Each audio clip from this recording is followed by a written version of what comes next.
Hello everyone, Hindkhoj dictionary vocabulary series में आप सभी का एक बार फिर से स्वागत है। यहाँ पर हम सीखते हैं वोकैबुलरी, वो भी रूट वर्ड्स के थ्रू, और इसके लिए हमारा बेस है word power made easy book, जो कि नॉर्मन लुइस के द्वारा लिखी गई है। आज हम बात करने वाले हैं प्रैक्टिशनर्स के बारे में और इसके लास्ट पार्ट के बारे में। पहले के वीडियोज़ में भी हमने प्रैक्टिशनर्स के बारे में बात की थी। अगर आपने उस वीडियो को नहीं देखा है तो उनके लिंक्स मैंने डिस्क्रिप्शन में शेयर किए हैं। साथ ही अगर आपने हमारे चैनल को सब्सक्राइब नहीं किया है तो अभी कीजिए और बेल आइकन को प्रेस करना मत भूलिएगा, क्योंकि तभी आपको हमारे अपकमिंग वीडियोस के नोटिफिकेशन इमीडिएटली मिलेंगे। आज हम जिन प्रैक्टिशनर्स के बारे में बात करने जा रहे हैं वो राइटिंग्स या ओल्ड एज से रिलेटेड हैं, और ये बुक में सेशन 10 में कवर किया गया है। तो चलिए आज का सेशन हम शुरू करते हैं। आज जो हम सबसे पहले रूट वर्ड देखने जा रहे हैं वो है ग्राफीन। ग्राफीन रूट वर्ड के बारे में हमने पहले भी बात की है। इसका मीनिंग होता है टू राइट, और ये एक ग्रीक रूट वर्ड है। इससे बनने वाले जो वर्ड्स हम सीखेंगे, जो प्रैक्टिशनर्स के बारे में हम जानेंगे, वो है ग्राफोलॉजिस्ट, कैलीग्राफर, कैकोग्राफर और गायरोग्राफर। मूव करते हैं हम अपने फर्स्ट प्रैक्टिशनर की तरफ, जो है ग्राफोलॉजिस्ट। ग्राफोलॉजिस्ट के बारे में जानने से पहले हम एक बार देख लेते हैं कि ग्राफोलॉजी किसे बोलते हैं। ग्राफोलॉजी वर्ड कहाँ से आया है?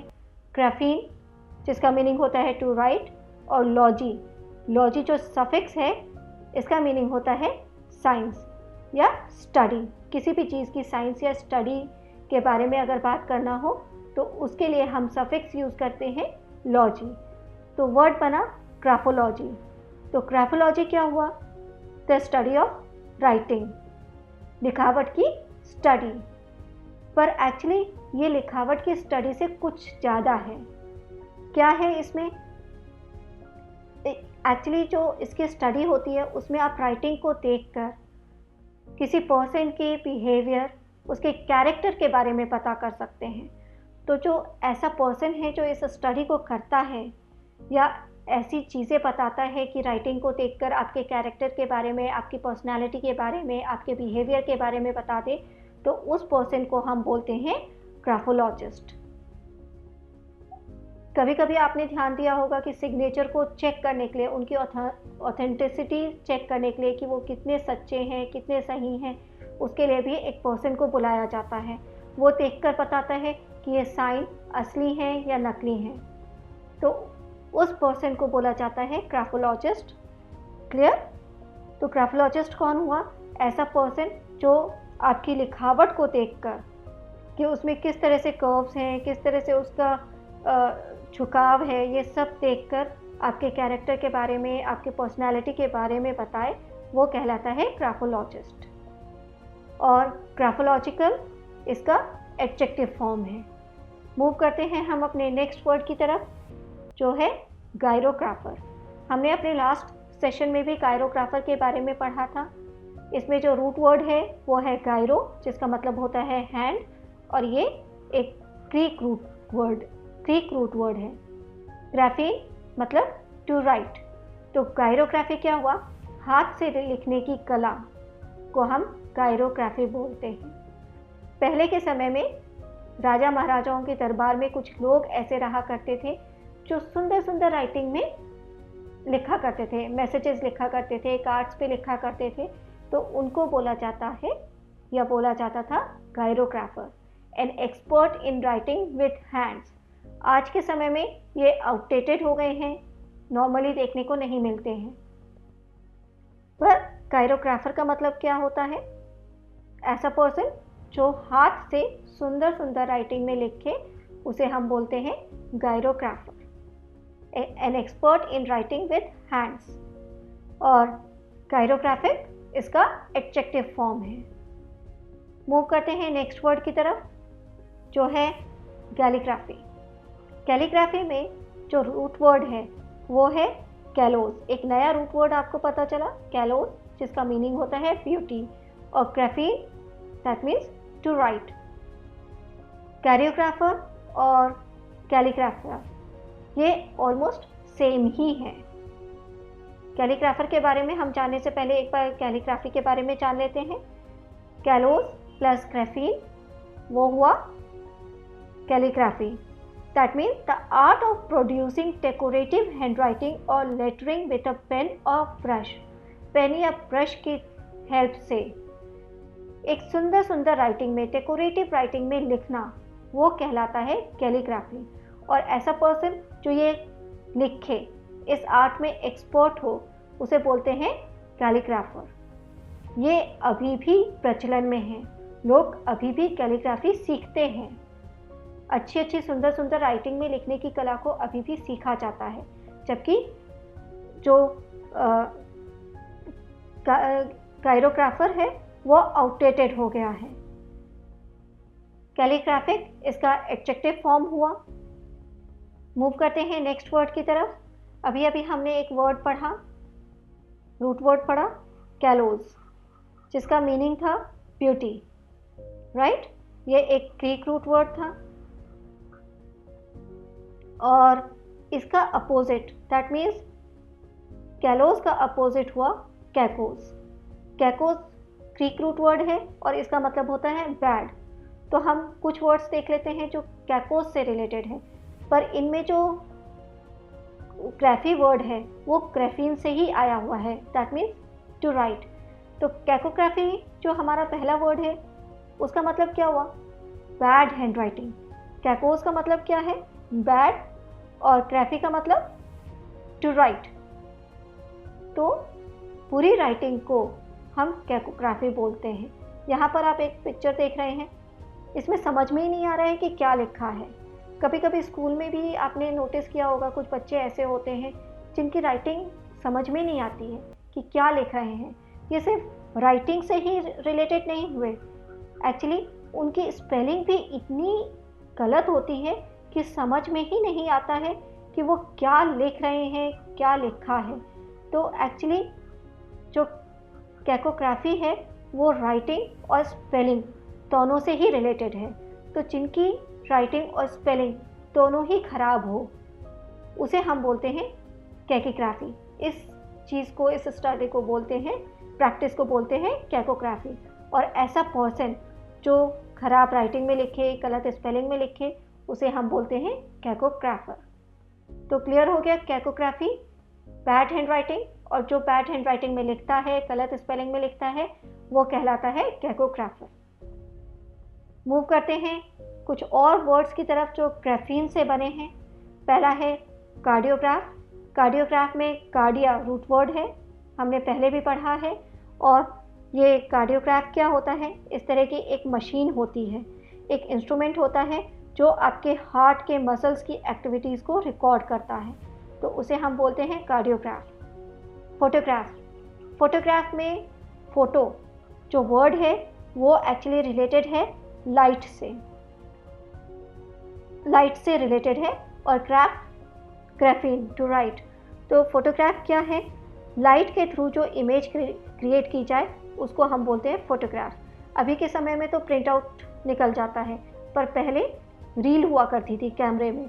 उस रील को एक अंधेरे कमरे में एक सर्टेन अमाउंट की लाइट डालकर या कुछ स्पेसिफिक लाइट्स डालकर प्रिंट निकाला जाता था, पिक्चर डेवलप की जाती थी, तो इसीलिए उसको फोटोग्राफ कहा गया। फिर है फोनोग्राफ। फोनोग्राफ में फोनोज जो वर्ड है उसका मतलब होता है साउंड। फोनोज का मतलब होता है साउंड, और ग्राफ ग्राफीन से आया है, इसका मतलब होता है ग्राफीन। तो फोनोग्राफ क्या हुआ? एक डिस्क पे लिखा हुआ है साउंड, उसको सुनना। इस तरह की एक मशीन होती है, उसको रिकॉर्ड को प्ले करना, उसको हम बोलते हैं फोनोग्राफ। एक मशीन है, रिकॉर्ड प्लेयर है, जो अब पुराना हो गया है, अभी के टाइम में हमें नहीं मिलता है, तो उसे हम बोलते हैं फोनोग्राफ, इस तरह की मशीन को। Telegraph.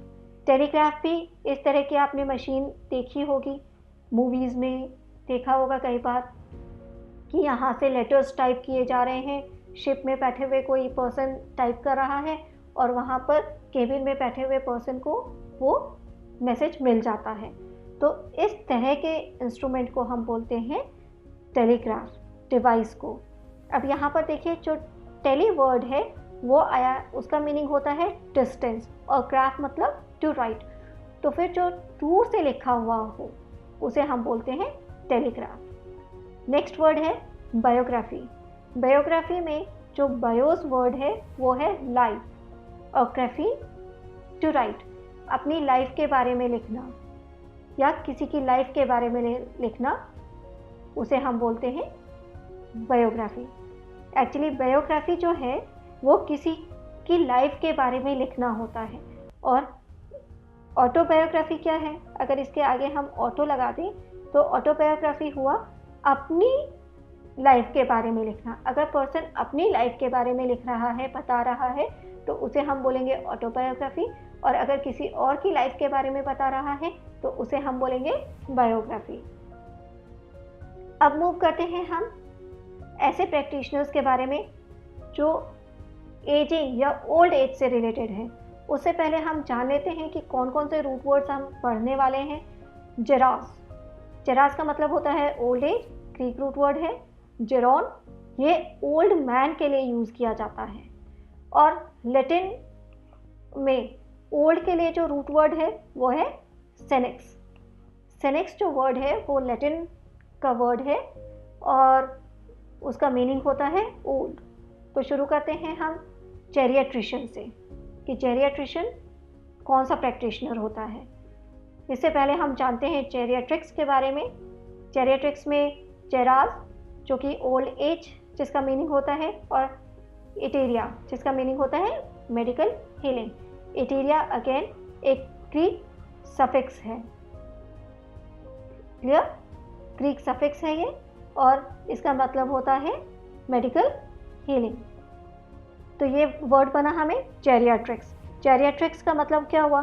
The branch of medicine dealing with the care of aged persons. जो बूढ़े लोग हैं उनकी बीमारियों से रिलेटेड, उनकी केयर करने की स्टडी को हम बोलते हैं जेरियाट्रिक्स। और ऐसा पर्सन जो ये काम करता है, एक्सपर्ट इन जेरियाट्रिक्स, वो क्या कहलाता है? जेरियाट्रिशियन। यहाँ पर जो सफिक्स यूज़ किया है एशियन, उसका मतलब होता है एक्सपर्ट। तो जेरियाट्रिशियन कौन हुआ? ऐसा प्रैक्टिशनर जो ओल्ड एज और उससे रिलेटेड रोगों को ट्रीट करने में एक्सपर्ट हो। जेरियाट्रिक्स इसका एडजेक्टिव फॉर्म है। अब हम बात करते हैं जेरेंटोलॉजिस्ट के बारे में, कि जेरेंटोलॉजिस्ट कौन होता है। उससे पहले हम जानते हैं इसकी स्टडी के बारे में। Gerontology, Jeroen, Jeroen old man के लिए यूज़ किया जाता है, और लॉजी स्टडी। तो जेरेंटोलॉजी क्या हुआ? ओल्ड मैन की स्टडी। ये एक मल्टी डिसिप्लिनरी ब्रांच है जो कि फिजिकल, मेंटल और सोशल एस्पेक्ट ऑफ एजिंग से रिलेटेड है, कि पर्सन किस तरह से बूढ़ा हो रहा है, ओल्ड एज की तरफ बढ़ रहा है, उससे रिलेटेड और कौन कौन सी प्रॉब्लम्स हो सकती है, हेल्थ से रिलेटेड, मेंटली या फिजिकल से रिलेटेड किस किस तरह की वो प्रॉब्लम्स फेस करता है। तो इसकी स्टडी को बोलते हैं जेरेंटोलॉजी। और ऐसा पर्सन जो इसकी स्टडी करता है, a person who studies old age is known as gerontologist. Gerontological adjective हुआ। अब हम बात कर लेते हैं कि जेरेट्रिशियन और जेरेंटोलॉजिस्ट में क्या डिफरेंस हुआ। दोनों तो एक ही हुए, पर इनमें डिफरेंस है। जेरियाट्रिशियन कौन हुआ? ये एक प्रैक्टिशनर है जो ओल्ड एज से रिलेटेड प्रॉब्लम्स, स्पेशली डिसीजेस को ट्रीट करता है। जो जेरियाट्रिशियन है वो किसी तरह के रोग को, ओल्ड एज से रिलेटेड जितनी भी बीमारियां होती हैं उसको ट्रीट करता है। जबकि जेरेंटोलॉजिस्ट कौन होता है? ये प्रैक्टिशनर होता है जो कि economic, social, sexual, retirement and other problems of elderly, old age से रिलेटेड इन सब से जितनी भी रिलेटेड प्रॉब्लम्स होती है उन सब के बारे में स्टडी करता है, उनके बारे में बताता है। इसी तरह से जेरियाट्रिक्स और जेरेंटोलॉजी, ये दोनों ही स्टडीज़ अलग अलग हैं। जेरियाट्रिक्स में हम क्या पढ़ते हैं? इसमें हम पढ़ते हैं कि किस तरह ओल्ड एज से रिलेटेड कौन कौन सी प्रॉब्लम्स होती हैं, हेल्थ से रिलेटेड। और gerontologist is the actual study of ageing process. जो बूढ़े होने की प्रोसेस है उसकी स्टडी को हम बोलते हैं जेरेंटोलॉजी। अब हम बात करते हैं सेनेक्स रूट वर्ड की। सेनेक्स लैटिन रूट वर्ड है जिसका मीनिंग होता है ओल्ड। इससे बनने वाला पहला वर्ड है सेनाइल। सेनाइल एक एडजेक्टिव है, क्लियर। सेनाइल एडजेक्टिव है और इसका मतलब क्या होता है, showing sign of mental and physical deterioration, कि जब बूढ़े होते हैं तो मेंटल और फिजिकल हेल्थ में कमी आती है, स्ट्रेंथ में कमी आती है। तो उसके लिए कौन सा वर्ड हम यूज़ करेंगे, सेनाइल। ये कहाँ से आया है, सेनेक्स रूट वर्ड से, जिसका मीनिंग होता है ओल्ड। इसका नाउन फॉर्म होता है सेनिलिटी। सेनिलिटी क्या हुआ, तो quality of being senile, showing poor mental ability because of old age. बुढ़ापे के कारण दुर्बलता आती है, हेल्थ में डिटोरिएशन होता है, कमी आती है, तो उसको हम बोलते हैं सेनिलिटी। नेक्स्ट वर्ड है सेनेसेंट। सेनेसेंट में एक वर्ड तो है सेनेक्स और दूसरा वर्ड है एसेंट, जिसका मतलब होता है ग्रोइंग इनटू। इसका मीनिंग होता है एडजेक्टिव, ये एक एडजेक्टिव फॉर्म है। तो सेनेसेंट का मतलब क्या हुआ, बिकमिंग ओल्ड। तो and therefore in less good condition and less able to function well. Senescent का मतलब ये होता है कि बुढ़ापे की तरफ बढ़ना और उसकी वजह से आप काम अच्छी तरह से नहीं कर पा रहे हैं या आपकी हेल्थ की कंडीशन उतनी अच्छी नहीं है, तो उसके लिए हम वर्ड यूज़ करेंगे सेनेसेंट। और सेनेसेंस इसका नाउन फॉर्म है जिसका मीनिंग है phenomena of growing old. Next word देखते हैं सीनियर। सीनियर वर्ड भी एक्चुअली सेनेक्स से ही आया है। इसका मतलब होता है ओल्डर। स्कूल में, कॉलेजेस में, ऑफिसेस में सीनियर होते हैं ना, क्यों बोला जाता है, क्योंकि वो ओल्ड होते हैं, हमसे बड़े होते हैं, पुराने होते हैं, तो उन्हें बोला जाता है सीनियर। और सीनियरिटी इसका नाउन फॉर्म है, क्लियर। इसी तरह से एक और वर्ड बनता है सेनेक्स रूट वर्ड से, जो है सेनेट, काउंसिल ऑफ ओल्डर या वाइज पीपल। जैसे हमारे देश में लोकसभा, राज्यसभा होती है, उसी तरह से अदर कंट्रीज़ में, स्पेशली यूरोपियन कंट्रीज़ में, अमेरिका में सेनेट होता है। वो क्या होता है, काउंसिल ऑफ ओल्डर या वाइज पीपल। और सेनेटर इसका नाउन फॉर्म है। मूव करते हैं नेक्स्ट वर्ड्स की तरफ, जो बन रहा है एसेंट रूट वर्ड से। एसेंट का मतलब क्या था, एसेंट का मतलब था ग्रोइंग इनटू, राइट, किसी में बढ़ना, ये मीनिंग था एसेंट का। इससे बनने वाले जो वर्ड्स हैं वो अब हम लोग एक बार देख लेते हैं जल्दी से। ये है adolescent. Adolescent that means growing into adult, adulthood की तरफ बढ़ना, उसे हम बोलते हैं adolescence. Convalescent, growing healthy again. अगर कोई पर्सन बीमार है और वो दोबारा अच्छा हो रहा है, ठीक हो रहा है, हेल्दी हो रहा है, तो उसके लिए हम जो वर्ड यूज़ करेंगे वो है कॉन्वलेसेंट। जो लास्ट वर्ड है वो है ऑब्सोलेसेंट, दैट मीन्स ग्रोइंग और becoming obsolete. Obsolete that means, obsolete का मतलब होता है कि जो आउटडेटेड हो गया है, जो अभी प्रचलन में नहीं है।